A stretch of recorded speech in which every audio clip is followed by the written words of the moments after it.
That's the one little window you could say Tank. And that one little window you could say Tank. Gervonta Davis, I think that he's a really good fighter. I think that he's an underachiever. I think that he has so much talent. I think that his outside issues is stopping him from reaching his full potential, and him just not wanting to test himself against the best fighters in the world. There's a guy like Pitbull Cruz. It's just a fight that no one asked for. What's up, TellEm gang? It's your boy 2Times, and I'm back with another boxing session. Yes, sir. We have Devin Haney goes on the Ring Magazine podcast and says that Gervonta Tank Davis is an underachiever. Now, am I mad at him for saying that? No, I'm not mad at him. And I want to start off this video off by saying this. This is no way or shape or form a Devin Haney hate video. This is not a Devin Haney hate video. I do not tolerate any hate on Devin Haney's name. You cannot say anything bad about Devin Haney, in my opinion. I don't think the man does anything wrong. Every challenge the man has been brought up against, he's conquered it. But at the same notion, I will not take no hate on Tank Davis' name. Tank Davis has been doing this shit for a very long time.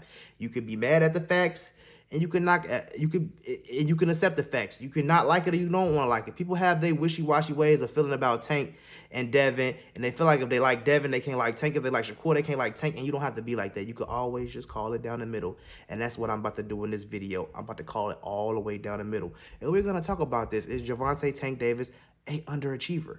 Let's talk about accolades. Gervonta Davis is a 5-division world champion, right? No, I'm sorry. Take that back because y'all run with it.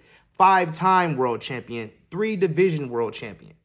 He won 2 world champions at 130. He beat Pedraza in 2017, and I want to put up niggas box recs for this.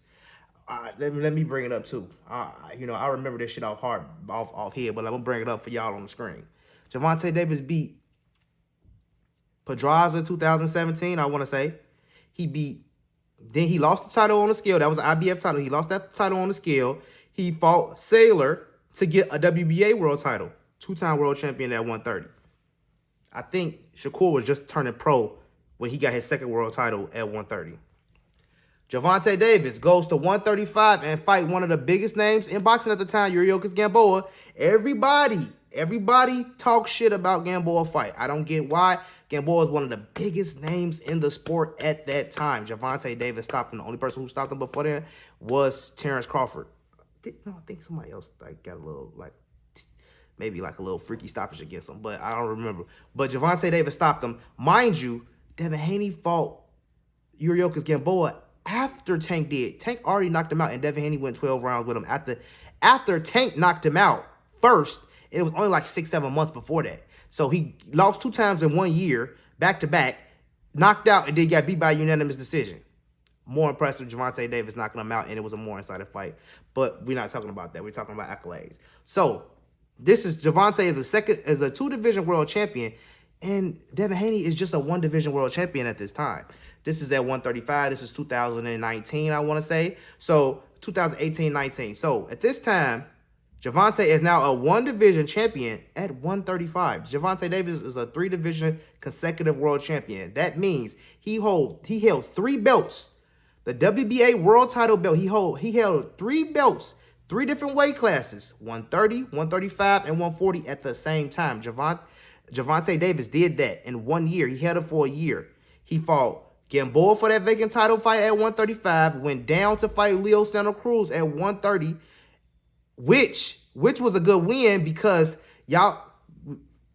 very good win. Leo had came up and fought 2 people already at 130, and he was making noise at 130.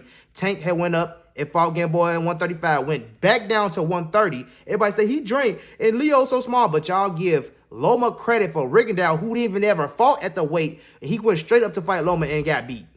He never even fought at the weight Loma fought at, and then he go up to fight Loma and get beat, and y'all give Loma that win. That's, you see how y'all pick and choose how y'all want the narrative to go. Y'all love Loma so much, but Loma has never beat he's never beat an A-class. He's never beat an elite fighter. He couldn't beat T.O. He couldn't beat Devin. He almost lost against Jermaine. He almost lost against motherfucking to me, the Gary Russell fight was a draw. How you want to look at it. His best win is Gambosa's, nigga. That's Loma Chico's best W. Gambosis and Gary Russell. And Gary Russell at the beginning of his career, and to me, he didn't even beat Gary Russell like that. This is the Olympic guy y'all ride nuts so bad, the ones that Tank is scared of. Think about what y'all say.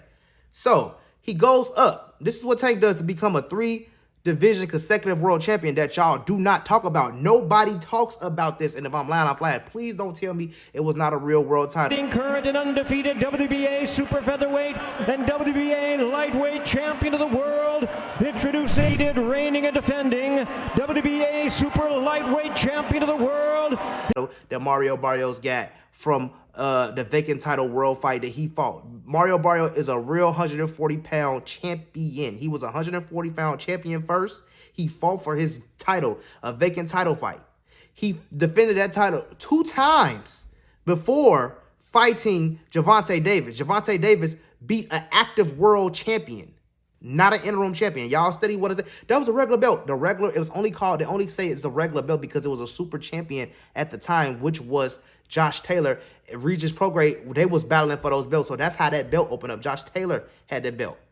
You see what I'm saying? Josh Taylor was the super WBA champion. Gary Russell right now, El Rayo, before Gary Russell, they're all regular WBA champions. They're not considered super champions. So that debunks everybody who's saying, oh, it's not a real title. You don't say Gary Russell is not the real world champion. Matter of fact, you go further and say he's the boogeyman of the division. Let's get that straight. And don't say the WBA is not a real belt, because the WBA is the first sanctioned body ever in boxing.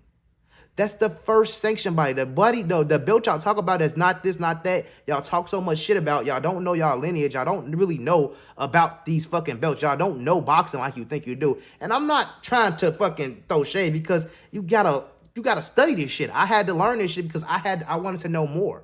And that's how we got here. So yes, that's the real championship. He went from, mind you, he vacated that 130-pound belt. Leo went to go fight for that belt. He got the belt. So that's how Leo became a 130-pound champion, because Tank vacated his belt to go fight Yuriorkis Gamboa at 135 and get his lightweight and get that lightweight championship. He knocked him out.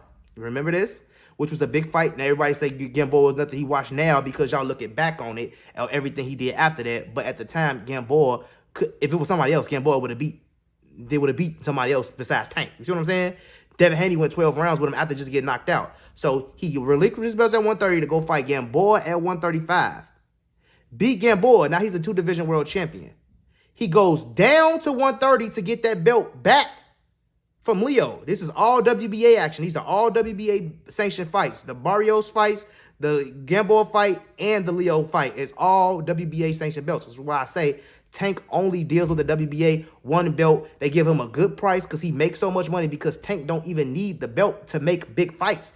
Tank name is a big name. Now, everybody's coming out now and talking about, oh, belts don't matter. We only need 1 belt. I'm not fighting for them belts. I'm not trying to pay $300,000 per belt, and that's 5 belts. That's 900.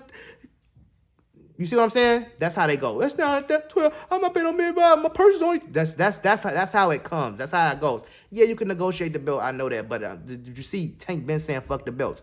Mind you, at this time, Tank he beats Yuriorkis Gamboa, world title at 135. He beats Leo Santa Cruz 130. That's at 130-pound fighter. He goes straight to 140 to fight Mario Barrios and beat him for his world title. So now he's the 3-division world champion.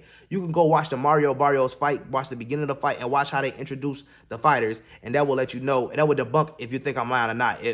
I don't care if you believe that Josh Taylor was the real champion because he was a super champion, and it doesn't matter. I don't care what you feel or how you feel. That's not true. If the WBA recognized this fight as a sanctioned fight for a WBA world title, Gervonta Davis is a world champion. You cannot dispute the facts. Now, if I get it, every time I start telling y'all these facts that y'all don't want to hear about Tank, I lose a couple subscribers. I might gain 5 subscribers. I might lose 4. I see it all the time. It happens on my TikTok all the time. If I say one thing a nigga don't like, nigga unsubscribe me. I say one thing the nigga like, next time he back and follow me. Like, I don't get it. Like, that's the softest shit. This is boxing. We should be able to talk boxing.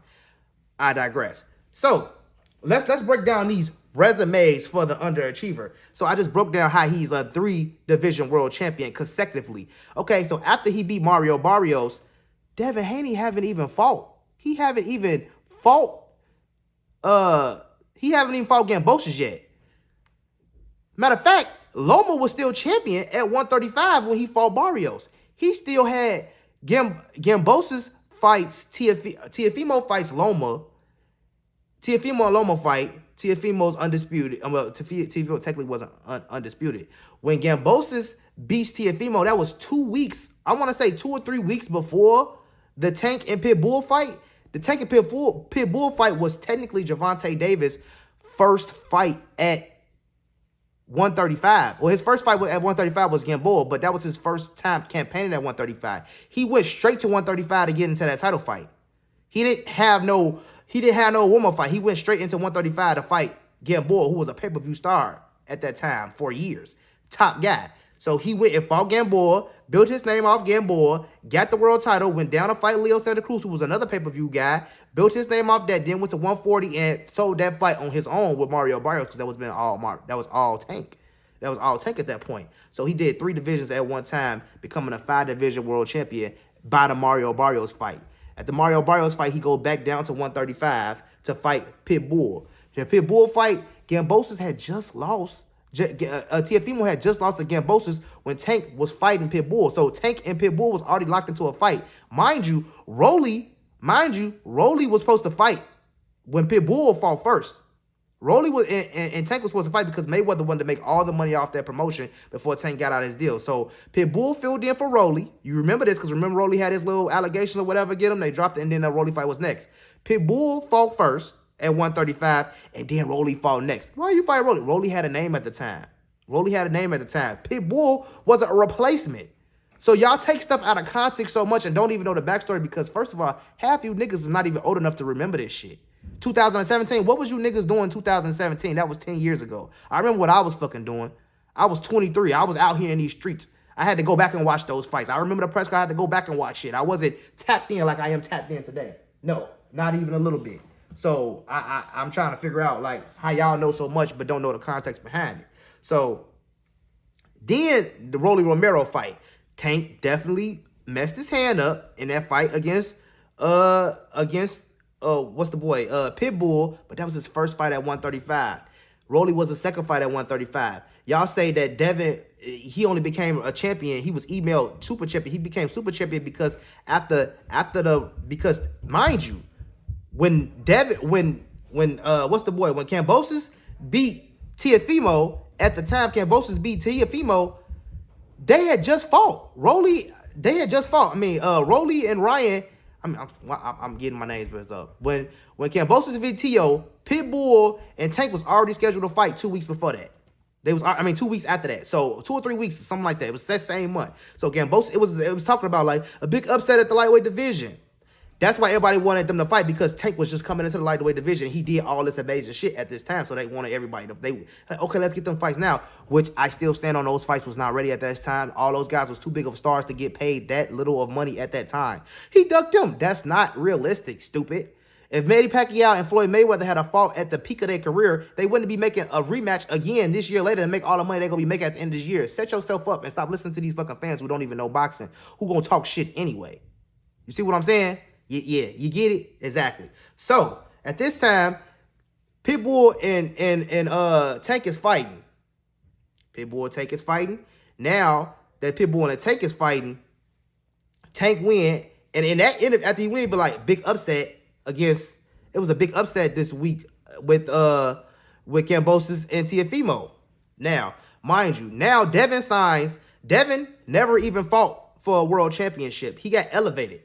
The Loma fought for a world championship. I got against the guy. He fought for the WBC world championship to have all the belts. They advertised that fight as a world championship fight.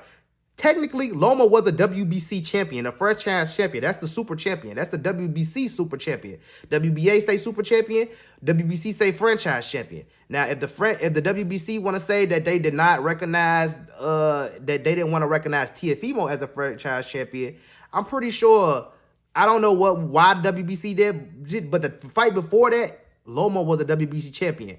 When they elevated Devin Haney to world champion. He was an interim champion. He didn't fight for a vacant belt. They elevated him from interim to world champion. That's how Devin Haney got the belt.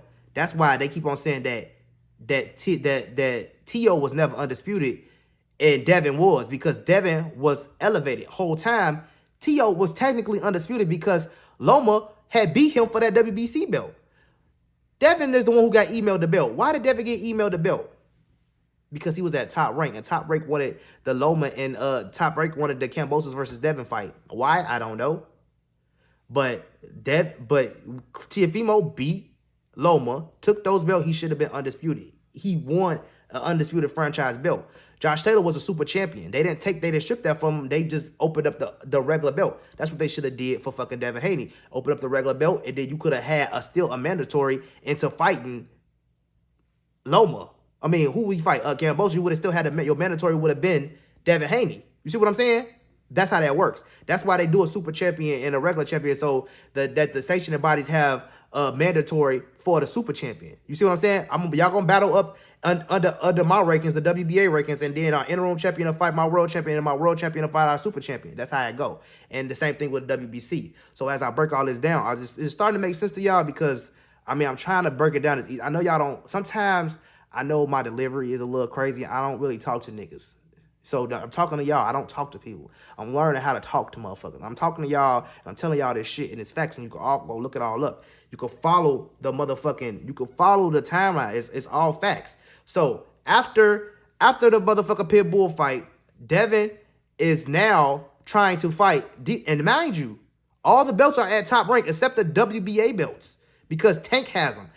When Tank went to fight Pitbull at 135, he relinquished the 140-pound belt from the WBA, and he relinquished the 130-pound belt from the WBA. He said, I'm gonna fight at 135. I feel good at this weight. I'm gonna fight at 135. This is after his hand injury and outboxing Pitbull. So this is at 135. Okay, so now he's a 135-pound contender. That's why I said the Pitbull fight is his official. That was his first buy-in into 135. He was not fighting at 135 his whole career. And I know y'all niggas don't know this, because when I say shit like this, I'm like, oh, I forgot about Barrios. Oh, I forgot about Pedraza. Y'all think Tank career started at fucking Frank Martin. Y'all kids, bro. So listen to me when I'm trying to explain this boxing shit to you and how it works. Tank been doing this shit. He been doing it. And this is a clear breakdown for all you motherfuckers to see. Now, if y'all made this far in the video, hit the like button, hit the subscribe button. Y'all gotta go tap into my motherfucking YouTube. But y'all in my YouTube right now. Tap into my TikTok. I go live on TikTok every day with Boxing Legends Lounge. If you know who Boxing Legends Lounge is, comment Boxing Legends Lounge. Because I'm thinking about starting a podcast and getting him up here with me, and we can talk about the fight, because I don't fuck with too many people. And I'm gonna tell you right now, bro, call it down the middle. Go look him up on TikTok. Boxing Legends Lounge. He go live every day, 2 times a day. We on there with Corey Spinks, Jab Judah, a whole bunch of people be there. Mill City come through sometime. A whole lot of motherfuckers be on there. But Legend, call that shit down the middle. He talk real boxing. No fucking feelings. You niggas got to get out your feelings. I digress. And you know it's a boxing session, so I know I've been getting away from that. Let's flame some shit up. But yeah, what were we talking about? Okay, so Pitbull. Pitbull was Gervonta Davis' first real fight at 135, contending at 135. He never went through the 135 rankings. He got the belt. He got the 135 vacant title fight for Yuriorkis Kambosos, because he had already had a world title fight. He already had a WBA world champion at 130 from beating Cellular. So he went up to 130 to become the mandatory challenger for that vacant title fight at 135. And he beat Yuriorkis Kambosos in that fight. That's how he got that fight at 135. He never contended at 135. So when he went down, so that's why after 135 beating him, the guy, what's his name? Leo Santa Cruz got his belt at 130. He beat somebody for that vacant title that Tank relinquished his vacant title WBA belt. He got that belt back, and then Tank was like, that's another big name, another big pay-per-view star. Mind you, he had just fought. He had just got his belt from Gamboa, was a very big pay-per-view star. And then he going to Leo, who was doing big things at this time, beat him. Now he got 2 pay-per-view names under his belt, big names under his belt. And he fight Barrios. He get all the marbles in that, and become 3 division consecutive world champion. All in the meantime, Devin Haney, and when he go down to fight Isaac Cruz, that's when he relinquished those other 2 titles from 130 and 140. He relinquished those titles. Now, when he relinquished those titles, now that's when people start saying, Devin Haney, Tank to become real champion, Devin Haney relinquished the belts. That's bullshit. Devin Haney wasn't even undisputed at the time. I don't even believe that Devin Haney was even fucking world champion at the time. Well, I'll get the Pitbull. Okay, because first of all, no, he wasn't the champion at the time. I think he had just got elevated. I think he had just get elevated around the same time. Because if he got elevated at the same time, because now that I think about it, T.O. lost to Kambosos. When Tank was fighting Pitbull, that T.O. and the Teofimo Lopez and the Kambosos fight was like 2 or 3 weeks before that. Then that happened because during the Tank and Pitbull fight, they was talking about the Teofimo Lopez fight and Pitbull fight, talking about it was a big upset. So, mind you, Devin was not undisputed yet. This is Tank's first fight at he's the first fight. Now, Kambosos right at that time, he's the WBA super champion. He's technically now because Teofimo lost the belt. Now Devin is the WBC champion. Devin was the WBC regular world champion, not the franchise champion, because Loma was the franchise champion, but I guess maybe he didn't pay or whatever the reason why they want to take away from them. Whatever it is, T.O. is not undisputed, and they trying to say Loma wasn't undisputed, but Devin is because he got the world title belt when he beat Kambosos. That make him undisputed. Okay, cool. Devin signed a 2-fight deal with Top Rank for the Loma fight and the Kambosos fight. Kambosos worked in a rematch clause for his fight if he lose against Devin Haney. That's what became that making a 3-fight deal. So at this time that Tank is fighting Pitbull, Devin don't even got the belt yet. Kambosos just lost. He just won versus fucking Teofimo Lopez. If anybody was ducking, it was Teofimo and Devin. Them niggas the ones who should have been fighting. They're the ones been campaigning at 135. Them the niggas the ones who was ducking. Mind you, the next fight was it was Rolly, right? Rolly was the next fight for fucking Pitbull, because remember, Rolly was supposed to fight Tank first. And then the allegations, and you see what I'm saying? So boom, then the Rolly fight was next. Rolly was fucking ranked at lightweight. I don't remember Rolly exact rankings. I don't feel like looking up, but I don't remember Rolly exact rankings. But I know that was the last fight with Mayweather, and Mayweather wanted to make all the money, so that's why he wanted that fight. And mind you, didn't fucking Tank wasn't Mayweather saying Rolly was gonna win that fight? Wasn't he on fucking Rolly's side? Exactly. Come on now. Let's talk about it. And that just shows you how full of shit Floyd be when it comes down to these fighters. Carmel Mosin, get the fuck out of there. You made a big enough name. Get the fuck out of there. Get the fuck out of there. I digress. So after the Rolly Romero fight, he beat Rolly Romero. We all know what happened. Devin Haney still have not fought fucking Devin Haney has not fucking fought Kambosos yet. He ain't fight. When did he fight Kambosos? He fought Kambosos 2022 of June. Tank fought Rolly in fucking May of 2022. He's not even undisputed yet. He's not even undisputed yet. And you see what I'm saying? People be saying y'all don't understand the timeline. He got to fight. Tank was fighting Rolly first. After the Rolly fight, Tank fought Hector Luis Garcia. And then he only fought that because he was finna fight Ryan, right? Whole time, Devin got a 2-fight deal with Matron with Top Rank to sponsor the undisputed fight. Kambosos worked in a motherfucking rematch clause. Now it's a 3-fight deal. So he had 2 fights with them. That's all of 2022 gone up, right? Right. The other fight was at the end of 2016, 2022. And then the Loma fight was after that. Mind you, Devin Haney was dranked as fuck at the second Kambosos fight and the motherfucking Vasily Lomachenko fight. He was dranked as fuck. After the Lomachenko fight, between the Lomachenko fight and the Regis fight is when Devin Haney and motherfucking Tank would have fought. Tank would have demolished him at this time. This would have been 12/9/2023. This would have been December 2023 when Tank and fucking Devin would have fought at 135. Tank had already beat Ryan earlier that year. So he was coming off of beating Hector Garcia and Ryan Garcia in 2023. And then he was finna beat Devin Haney for undisputed at the end of that year. Do you see what I'm saying? Devin Haney, Tank would have beat the fuck out of Devin at 135. I didn't want to even see the fight because I'm like, Devin ass is going to fucking lose. I knew it. He looked drunk as fuck. He looked at drink in the first Kambosos fight. The second one for sure. In a Lomachenko fight, he was drunk as fuck. And everybody was saying that he lost to Lomachenko. So the stigma around Tank would have beat the shit out of him. See what I'm saying? I need y'all to start like understanding and think about what you're saying. Mind you, Devin Haney, he's fighting Loma. He fought Loma. He fought Loma. When did he fight Loma? He fought Loma at 2000. So he still the Rolly fight hadn't even happened yet, and you still at top rank. So he would have fought him during the Regis fight, and we all could have agreed in. After the Regis fight, what did Devin Haney do? He did what everybody else does, chase after fucking Gervonta Davis scraps, Ryan Garcia. He believed the whole media. He's trash. He's nothing. You quit. He went up in there and fought Ryan Garcia like he was a fucking pushover, knowing you lost to the man 3 times in an amateur. And I'm hearing it wasn't really 3 times. It was more like 5 times you lost to him, or 4 times, and it was like 2. It was 2-4 Ryan. So you know that Ryan is not a pushover. You fought him in the amateurs, but you still went up in there and you fought that type of fight. Mind you, I do think that Devin Haney will win the rematch if he sticks to a better game plan. I think that he cannot fight. The only fight we ever seen Devin Haney ever fight emotional was with the Ryan Garcia fight. If he fights like I honestly feel like even if he fight like he fight against Brian Norman or Regis, I think he still loses. I think he still loses because Ryan's too fast. He's too explosive. He's too unpredictable. You still will lose. He would have to fight like he fought against Ramirez. And I feel like that's why he did that fight, so he can practice. He gonna mix it up in the Ryan Garcia rematch.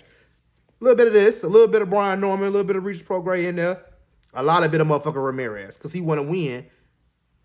It would mean more to him to win the rematch because, first of all, he still is technically undefeated, and it would be for more marbles. So, he had more belts and all that. But that's why he did that fight. And then, if you really compare resumes, what happened after Ryan Garcia? Who happened after Ryan Garcia? Fucking Ramirez. Then it was Brian Norman. Devin Haney never even been in a 50-50 fight. At least the guys that Tank is fighting is all bigger than him, all got power. They might not be better boxers or whatever than him, but they were saying Leo was going to outbox him. They said Leo was outboxing him. They said Pedraza was outboxing him. They said Frank was outboxing him. Everybody was outboxing him, but everybody got knocked out. So my whole point is, yeah, Devin Haney has had a close fight. He almost got dropped by motherfucking Linares. They say Lomachenko beat him. They said he was going to get knocked out by Brian Norman. I knew he wasn't going to get knocked out by Brian Norman because I knew Brian Norman ain't got no motherfucking skin in the game. He ain't really fought nobody. And I knew Devin Haney was just too elite, too experienced for Brian Norman.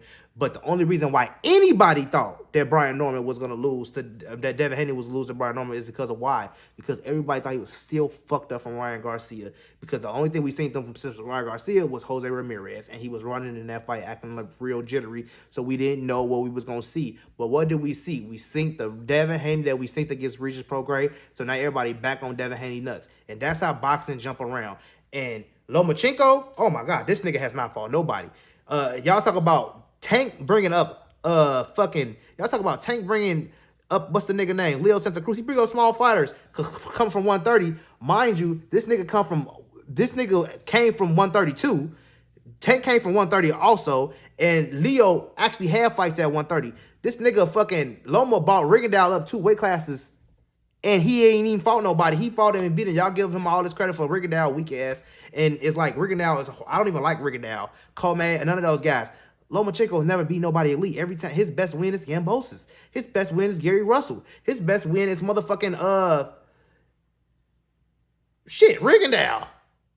What are we talking about? Like, these guys, and those guys were small as fuck, little guys.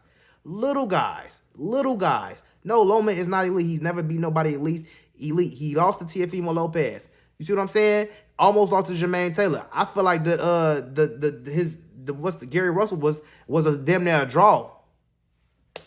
Like, so how good is Loma? Oh, he was an amateur elite Olympian. That shit does not mean anything in pro boxing. That's why those Olympians, a lot of them niggas don't become at the top of the sport. Floyd was an Olympian, but he still did more up in motherfucking the pros than he did in the Olympics. The Olympic is cool, but that don't mean you're going to be this great ass fucking pro. So let the shit go. So yes, if you want to call Tank a motherfucking underachiever because he achieved 3 consecutive world titles at one time, being a 5 division world champion, that's on you, but you're just fucking hating because he's fought more undefeated world champions than Devin Haney and motherfucking what's the boy named Shakur motherfucking he only unified against his sparring partners Jamel Herring and motherfucking Oscar Valdez. Jamel Herring was in camp with him and Terrence Crawford because Jamel Herring was getting trained by motherfucking Bo Mack, which is Terrence Crawford's trainer, and that's fucking Shakur is his little brother. So they was in the gym getting work together for like 2 years before he fought Jamel Herring at 130. 2 or 3 years he was in the work and Crawford gym getting work with them.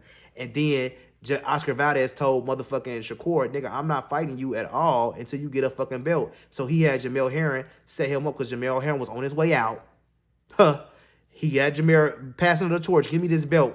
Give me this belt, and I can get another unification with Oscar Valdez, and that's the only time Shakur ever did anything. He unified his 2 belts against his sparring partners at 130. That's what he fucking did. Now, yes, he did very good against Teofimo Lopez, but William Zepeda never was a world champion. De Los Santos was never a world champion. That was a vacant title fight. What's the nigga name? Joel Gonzalez was not a world champion at 126. Joel Gonzalez was his motherfucking girlfriend, fucking brother. Ben sparring a nigga. Excuse me. Ben sparring his ass. Ben beating him up. I'm saying Shakur only fights his fucking sparring partners, people he know he can beat up on. He don't even want to fight no black fighters, as you can see. Besides Tank, he won't call nobody. He don't want to fight Shock. Fight Lamont. Let's see. I think he'll fight Lamont. I think he'll fight Tank. But he don't want to fight nobody that can veer him off the road. Ryan Garcia. Devin Haney, I want to call him an underachiever, but technically the only thing you ever achieved was undisputed from Genbosis. Nigga, you didn't even get it from Loma. If you had got it from Loma like Tio, then you could have better claims of saying you did somebody. Teofimo resume wouldn't be shit if it wasn't for Loma and Josh Taylor. That's it. Loma and Josh Taylor, to me, he ain't beat no motherfucking crazy fucking killers. And them niggas was all padded through top rank. So, to be honest with you, when Shakur told everybody, nigga, you ain't beat nobody elite, I agree. You realize Shakur was beating on fucking Loma at 15, 16 years old. He was a grown-ass 30-year-old man. How is a 15, 16-year-old African fucking American kid beating the shit out of your old Ukrainian ass, 27, 28 years old? But Loma is the guy who was going to beat Tank. And Tank fucking was showing Shakur shit, brought him into his... Stop it, bro. Make it make sense. Devin Haney, I see what you're saying. You're saying that from skill point of views, nobody asked for the pit bull fight. Skill point of view, yeah, Tank is him. Tank is him, and he need the motherfucking fight the best fighters in the world. He's not saying the best fighters in the world. To him, it's him, Shakur. You see, that's what he's saying. So I get it. But I don't think that y'all saying that he didn't fight Loma is a big deter, because I always had him beating Loma anyway. He's going to knock Loma ass out. And if you think Loma was going to beat him, I don't even know how you even think that. Tank was going to knock Loma ass out. Loma ass always dipping, and he, boom, Tank is going to catch him on, that's probably where he going to catch him at, on that motherfucking dip. That's exactly where he going to catch Loma ass, on that dip. But Tank is fucking solid. He going to let him dip. I bet. I'm going to set that dip up. As soon as he dip up, he going to knock his ass out. Or it's going to be some, I don't even fucking know how, I don't really like going too far into how fights gonna actually play out. I just know Tank was gonna beat him. So let's get that out the way. Loma is not elite, and Devin Haney resume is just as good as motherfucking Tank resume. But the only thing I can say about the Devin Haney resume is that Devin Haney, the timing of his fights, he didn't dug nobody. If Tank wanted to fight, he would have fought Tank. He would have lost, but he would have fought. So I do not agree. No, I do not think Devin Haney at all. I do not think Devin Haney should have fought Tank at that time. And I'm glad he didn't. The money wouldn't have been right, and it would have been fair, as he would have been too drained, but you was a champion. So if Tank would have fought you, Tank didn't give... The only reason Tank didn't fight because he ain't want to pay for them fucking belts. You got to think about it. You made all the money from millions of dollars for belts, nigga. And we could have fight anyway. We could get it on. We could have dropped the belts and get it on there one before. They could have. And Devin could have did it. Devin was a free agent. So that's the one little window you could say Tank fucking... That one little window you could say Tank fucking ducked Devin. And not really ducked Devin, because he would have knocked his ass out for sure. So if you want to say that, then you can say that. But everybody else, you can't really say it. You can't say he ducked Shakur for a fucking some shit they did on Twitter. That's dumb. Because Shakur ducked the nigga contractually. Nigga, I'm gonna send you a contract. We're gonna have a fight. You gonna make the best money of your life. I don't want to do it. I want a multi-fight deal. So I'll go to top rank and get a multi-fight deal. That's what he did. That's what Loma did. Loma was finally a free agent after all those years of being at top rank. Finally opened up a free agent, not bound under a contract. Tank sent you a contract for the most money of your career, and you retire 2 weeks later. Nigga, you're the duck. It's not me. So I don't give a fuck what y'all say. Those are all facts. Is Tank a motherfucking underachiever? And if you feel like that, you feel like that. But the nigga's a three-weight consecutive world champion. A WBA three-weight consecutive world champion. He was only super champion at 135. But he was been three-way. You can't say that Gary Russell is a regular real champion right now, but you can't say that Mario Barrios wasn't. Mario Barrios is a two-weight champion. Rolly is a two-way champion. They all was regular world champions. They was not super champions. They was never undefeated. Y'all cannot take the shit and run with it how you want to run with it. Just take the facts on how it's coming and go from there. Call the shit down the middle. Call the shit down the middle. But let me know what y'all think in the comment section. How do y'all got? Do y'all think he an underachiever? Or do y'all think that the nigga actually just did the shit and his career ain't over and we got more to see? Let me know what y'all think in the comment section. It's your boy 2 Times TellEm. I'm see y'all tomorrow.